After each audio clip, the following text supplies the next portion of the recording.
চট্টগ্রামের double mooring থানা আওয়ামী লীগের দাপুটে নেতা মোস্তফা কামাল টিপুকে অস্ত্রসহ গ্রেফতার করেছে চট্টগ্রাম মেট্রোপলিটন পুলিশ। এর আগে তাকে গ্রেফতারে তার অফিসে দীর্ঘ ৩ ঘন্টা যাবৎ শ্বাসরুদ্ধকর অভিযান পরিচালনা করা হয়।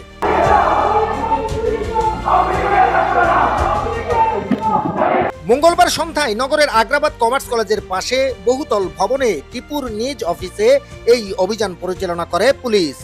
এ সময় তার অফিস থেকে একটি দেশীয় তৈরি দোনলা বন্দুক ও 56 রাউন্ড বুলেট উদ্ধার করা হয়।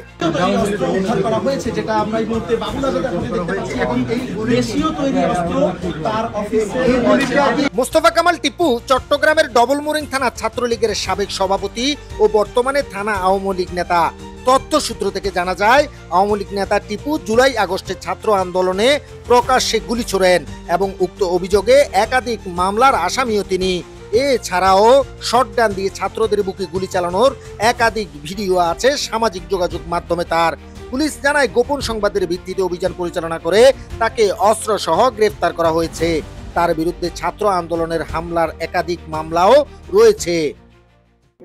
আমরা আপনাদের সঙ্গে নিয়ে আমরা এখানে প্রবেশ করেছি। প্রবেশ করার পরে বিভিন্ন রুমের বিভিন্ন অংশে বিভিন্ন জায়গায় আমরা সার্চ করেছি। সার্চ করে করতে পেরে আমরা যে কাল্টিমেট একটা আমরা পিস্তল পেয়েছি, বন্দুক পেয়েছি, এবং আমরা এখানে পেয়েছি শর্ট গানের কিছু, আমরা হলো যে পিলেট আমরা পেয়েছি, এই যে পেয়েছি আমরা হলো ব্লক পিস্তলের কিছু আমরা অ্যামুনিশন পেয়েছি, 7.62 যেটা স্মল আর্মস, সেটা আমরা অ্যামুনিশন পেয়েছি, একাধিক অ্যামুনিশন পেয়েছি, এবং হলো যে একবারে ছোট ছোট পার্সোনাল আর্মস, যেটা বলে পার্সোনাল আর্মস একেবারে ছোট পেন্সিল পিস্তল বলে, সেইগুলোর আমরা কিছু অ্যামুনিশন আমরা পেয়েছি।